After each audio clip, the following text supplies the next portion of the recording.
तो चलिए आज हम फर्शी शलवार बनाना सीखते हैं। तो फ्रेंड्स, ये हमने फर्शी शलवार के लिए जर्मन सैटिन फैब्रिक लिया है। तो ये फैब्रिक लगभग हमारा 3.25 मीटर था, जिसमें से 1 मीटर हमने निकाल लिया है सूट के लिए, कुर्ते के लिए, और ये हमारा 2.25 मीटर सलवार के लिए है। तो देखिए, सबसे पहले हमें इसे फोल्ड करना है। तो सबसे पहले हम इसको करेंगे इस तरह से डबल फोल्ड और फिर 4 फोल्ड कर देंगे। तो यहाँ पर देखिए हमने 4 फोल्ड कर दिया है। ओपन साइड सामने की तरफ है और बंद साइड हमारी तरफ। तो सबसे पहले हम इसका लेते हैं मेजरमेंट। तो हमें सबसे पहले इसकी लेंथ चेक करनी है। तो लेंथ हमारी 38 है और हिप है हमारी 40 और वेस्ट है 32 और मोहरी हमारी रखेंगे हम 14, 12, 13 में से आप कोई भी रख सकते हैं, हम 12 रखेंगे। तो देखिए नीचे से कपड़े को हम सीधा करेंगे। तो देखिए सबसे आसान तरीका हम आपको सलवार बनाने का बताएंगे और बहुत ही आसानी से बन जाएगी ये। तो नीचे से आपने मार्क कर देना है 4 इंच पर। अगर आपको 5 इंच के पायचे बनाने तो आप 5 रखिए, हम यहाँ पर 4 इंच पर मार्क कर रहे हैं क्योंकि हमें रेडी पायचे जो चाहिए वो 4 इंच चाहिए। तो हमने नीचे से कपड़ा सीधा करने के बाद 4 इंच पर मार्क जो किया था उसे हमें इस तरह से अभी देखिए अभी हमने फोल्ड कर दिया है। और फोल्ड करने के बाद हमें इसकी लेंथ लेनी है। तो लेंथ हमारी कितनी है 38। अब 38 इंच पर हमने मार्क करने के बाद इसमें से हम 5 इंच कम कर देंगे क्योंकि हम 5 इंच के ऊपर बेल्ट लगा रहे हैं। पर 1 इंच हम बढ़ा लेंगे यहाँ पर क्योंकि ½ इंच हमारा नीचे से और ½ इंच ऊपर से मार्जिन में जाएगा। तो लगभग हमने 34 इंच यहाँ पर देखिए ले लिया है और सीधी लाइन ड्रॉ करेंगे। तो ये तो हमारा हो गया सलवार का लेंथ का मेजरमेंट। यहाँ पर हमने जो चौड़ाई है वो लगभग यहाँ पर 40 रखी है, 40 का ½ 20 इंच।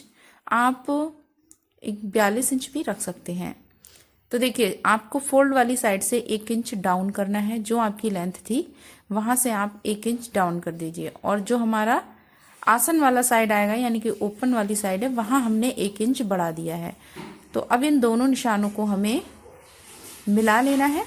जो सीधा निशान था उसे हमने तिरछा कर लिया है। ये हमने इसलिए किया है क्योंकि पायचे की तरफ से हमारी सलवार नीचे की तरफ गिरेगी नहीं। इसके बाद देखिए हम यहाँ पर लेंगे आसन। तो आसन हम ऊपर से 5 इंच बेल्ट का छोड़ते हुए यहाँ पर देखिए 14 इंच पर हमने मार्क किया है और नीचे से हमने मोहरी का मार्क किया है 11 इंच पर। हम यहाँ पर 11 इंच की मोहरी बना रहे हैं प्लस 1 इंच मार्जिन। तो हमने नीचे से मोहरी का 12 इंच पर मार्क कर लिया है और दोनों मार्क को इस तरह से मिला लिया है। तो ये फर्शी शलवार की मार्किंग है। इसमें ज़्यादा कोई मार्किंग करने की ज़रूरत नहीं है, बस इतनी ही मार्किंग हम करेंगे। तो देखिए इस तरह से हमने मार्किंग करने के बाद कटिंग कर लेनी है। तो आसन साइड से हमने ऊंचा इसलिए किया है क्योंकि हमारे जो आसन वाला साइड है वहां से हमें बैठने में भी प्रॉब्लम नहीं होगी और एकदम कंफर्टेबल बनेगी और पीछे साइड से सलवार ऊंची भी नहीं लगेगी और पायचा भी हमारा नहीं गिरेगा क्योंकि आगे से हमने 1 इंच कम किया है। तो देखिए इस तरह से हमारी फर्शी शलवार की कटिंग हो गई है। इसके बाद नीचे एक कट लगाएंगे जहां से हमें पायचे को फोल्ड करना है। इसके बाद हम बेल्ट निकाल लेंगे। तो बेल्ट के लिए देखिए ये फैब्रिक है हमारे पास, सीधा कर लेंगे इसको। इसके बाद इसकी चौड़ाई देखेंगे और चौड़ाई हमारी जो हमारी वेस्ट थी वो थी 32 इंच। तो 32 में हम 4 इंच प्लस करेंगे तो यहाँ पर हमारी 36 इंच आ जाएगी। तो यहाँ पर बेल्ट का फैब्रिक थोड़ा कम है तो यहाँ पर हम डालेंगे जोड़। तो जोड़ डालने के लिए ये फैब्रिक हमने लिया है इस तरह से और अब हम यहाँ पर 23 इंच पर मार्क करके यहाँ से कट कर लेंगे। तो 23 इंच की बेल्ट हमने यहाँ पर निकाल ली है। ये जोड़ हम इसमें डाल लेंगे और बेल्ट को तैयार कर लेंगे। तो देखिए बेल्ट भी हमारी निकल गई है और हमारी शलवार भी कट हो गई है। अब हम इसकी स्टिचिंग स्टार्ट करते हैं। तो स्टिचिंग से पहले हम यहाँ पर जो हमने फ्यूजिंग पेपर लगाना है, हम यहाँ पर बुकरम नहीं लगा रहे हैं, फ्यूजिंग लगा रहे हैं। तो सीधी लाइन हम एक ड्रा करेंगे जहां से हम पायचे के लिए फ्यूजिंग पेस्ट करेंगे। तो इस तरह से आपने रखना है सीधी लाइन से ऊपर, और आपको आयरन कर लेना है, इस तरीके से पेस्ट कर लेना है। तो इसी तरीके से हम दोनों पैचों पर इसे पेस्ट कर लेंगे। तो इसके बाद हम इसे इस तरह से टर्न करेंगे। तो देखिए पैचों पर हमने फ्यूजिंग चिपका दी है। इसके बाद हम मशीन पर आएंगे। तो मशीन पर आने के बाद आपको नीचे से इस तरह से फोल्ड करना है लगभग 1/2 इंच। आप चाहें तो इसे आयरन से भी कर सकते हैं। तो देखिए इस तरीके से हमने नीचे से फोल्ड कर लिया है। इसके बाद एक फोल्ड हमें और करना है, पलटना है और सीधी तरफ से हमें सिलाई लगानी है। तो यहाँ पर हमने ऊपर 2 धागे डाले हैं, तो डबल धागे से हम सिलाई लगा रहे हैं। अगर आप चाहें तो आपको दूसरे कलर से लगानी है तो आप दूसरा कलर भी लगा सकते हैं। तो 2 धागे हमने इसलिए डाले हैं, यहाँ पर थोड़ा सा ये जो लाइनिंग है वो विजुअल होंगी, अच्छी लगेंगी, बहुत ही प्यारा लुक आएगा पाइचे का। तो देखिए इस तरीके से आपको बिल्कुल बराबर से हमने यहाँ पर 1 फुट के मार्जिन से सिलाई को लगाया है। तो देखिए यहाँ पर हमारी जो पाइचा है, पाइचे की सिलाई इस तरह से लगा रहे हैं। इसी तरीके से आपको भी पाइचे की सभी सिलाइयों को कंप्लीट कर लेना है। और नीचे से भी देखिए एक सिलाई है, उसे भी हम कंप्लीट करेंगे। तो देखिए इस तरीके से हमारे पाइचे बनकर रेडी हो गए हैं। तो दोनों पाइचे हमने यहाँ पर तैयार कर लेने हैं। देखिए यहाँ पर दोनों पाइचे तैयार हो गए हैं। इसके बाद हमें देखिए इसे सेंटर से फोल्ड करना है।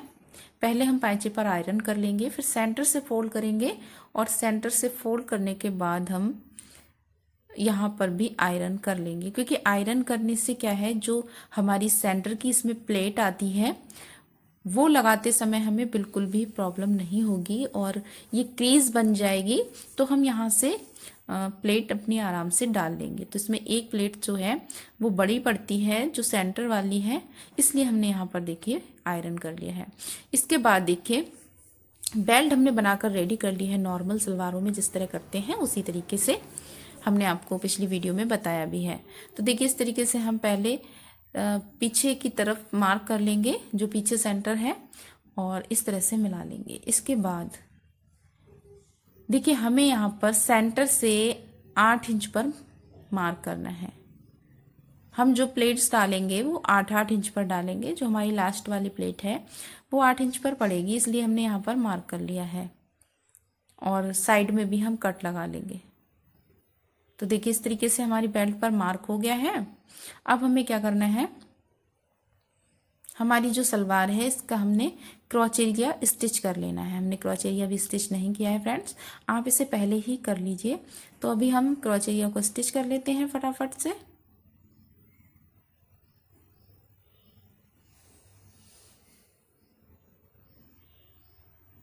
तो देखिए यहाँ पर हमने क्रॉच एरिया को स्टिच कर लिया है और पक्की सिलाई भी लगा दी है। सो फ्रेंड्स इसी तरीके से आपको दूसरे वाले क्रॉच एरिया को भी स्टिच करना है।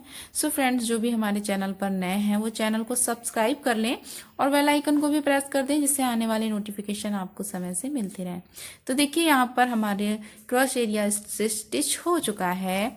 इसके बाद हमने क्या करना है, देखिए यहाँ से हमने 4 इंच पर मार्क किया है और हमने बड़ी वाली जो प्लेट पड़ेगी वहाँ पर हमने इस तरह से प्लेट डालकर और पिन से सिक्योर कर लेना है, जिससे ये वाली प्लेट यहाँ से हटेगी नहीं। इसके बाद देखिए हमें बीच में भी छोटी छोटी प्लेट्स डाल लेनी है। तो ये प्लेट्स हम मशीन पर जाकर डाल लेते हैं।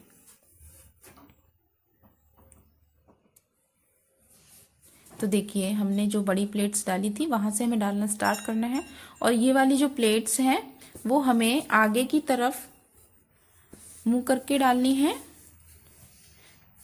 इस तरह से। और ये हमारा देखिए सेंटर पार्ट आ गया है। अब दूसरी साइड से भी हम इस तरह से उठाकर प्लेटें डालेंगे। तो दोनों साइड की जो प्लेटें हैं वो आगे की साइड ही टर्न होंगी, और इस तरह से देखिए हमने आगे की सभी प्लेट्स को डाल लिया है। देखिए कुछ इस तरह से। तो अभी हम यहाँ पर चेक करेंगे तो देखिए बेल्ट बिल्कुल बराबर आई है हमारी। इसके बाद हमें इस तरह से लेना है और गोल गोल करके हमें यहाँ पर सिलाई लगा देनी है, बिल्कुल बीच सेंटर से चेक करते हुए। तो देखिए हम यहाँ पर बेल्ट को जोड़ लेते हैं।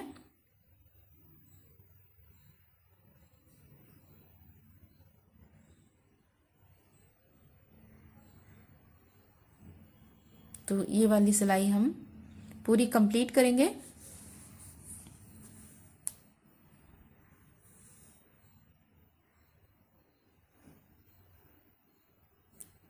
तो फ्रेंड्स, इसके ऊपर जो भी हमने कुर्ती स्टिच की है उसका भी वीडियो आपको नेक्स्ट वीडियो में मिल जाएगा।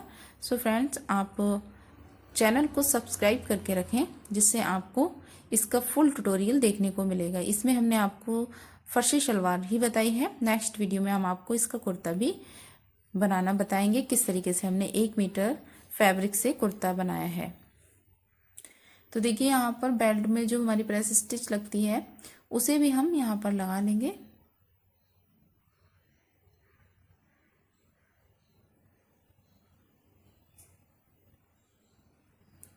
तो फर्शी शलवार यहाँ पर लगभग स्टिच हो चुकी है। तो इससे स्टिच करने के बाद देखिए धागे को कट करेंगे और इस तरह से हम देखिए यहाँ पर हमारी जो बेल्ट है वो लग चुकी है। पीछे से भी देखिए इस तरह से 2 हमने प्लेट्स डाली हैं।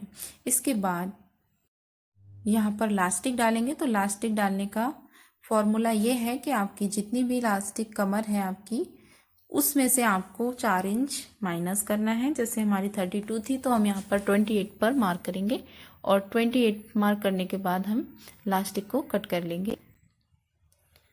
तो लास्टिक कट करने के बाद इसको हम किसी पिन की हेल्प से जहाँ से हमने ओपन रखा था वहाँ से डाल लेंगे।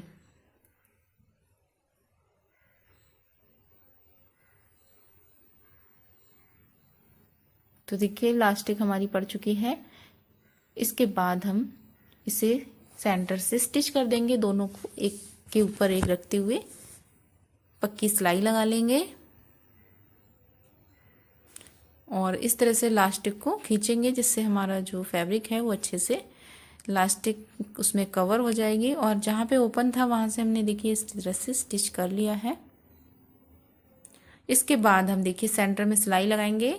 हम यहाँ पर 2 सिलाई लगा रहे हैं, आप चाहे तो 1 सिलाई भी लगा सकते हैं। अगर आप 1 सिलाई लगाएंगे तो आप बिल्कुल सेंटर में लगाइए। हमने ये सिलाई थोड़ी ऊपर लगाई है और 1 सिलाई 1 फुट के मार्जिन से लगाई है। तो इस तरह से यहाँ पर देखिए दोनों सिलाइयाँ हमारी लगकर कंप्लीट हो गई हैं। तो देखिए फ्रेंड्स, यहाँ पर हमारी लास्टिक पड़ चुकी है। अब हम यहाँ पर पाँचे को सिल लेंगे। जो हमारी सिलाई बची हुई थी सलवार को जोड़ने वाली वो लगा लेते हैं। तो आसन को आसन से मिलाते हुए बिल्कुल सिलाई लगाएंगे बहुत ही फिनिशिंग के साथ। तो देखिए फ्रेंड्स, है ना फर्शी सलवार बनाना बहुत आसान। तो इस तरह से अगर आप बनाएंगे तो आपकी सलवार भी परफेक्ट बनेगी। तो देखिए यहाँ पर हमने सिलाई लगा ली है। अब इसके बाद हम 1 सिलाई और लगा लेंगे, पक्की सिलाई, क्योंकि 1 सिलाई में फिनिशिंग नहीं आ पाती है तो 2 सिलाई यहाँ पर हम लगाते हैं। और वैसे भी यहाँ पर हमें 2 सिलाई लगानी चाहिए जिससे एकदम पक्की हो जाए सिलाई। तो देखिए यहाँ पर हमारी सलवार बनकर रेडी हो गई है। अब हम दिखाते हैं आपको इसका लुक। तो ये है कुछ इस तरीके से बनकर तैयार हुई है। अभी हम आपको इसे वेयर करके भी दिखाएंगे। तो देखिए ये जो सेंटर में प्लेट है एकदम फिनिशिंग से, और हमें बिल्कुल प्रॉब्लम नहीं हुई इसमें क्योंकि हमने पहले आयरन कर ली थी। तो फ्रेंड्स, ये है हमारी सलवार का फाइनल लुक। आई होप आपको पसंद आया होगा।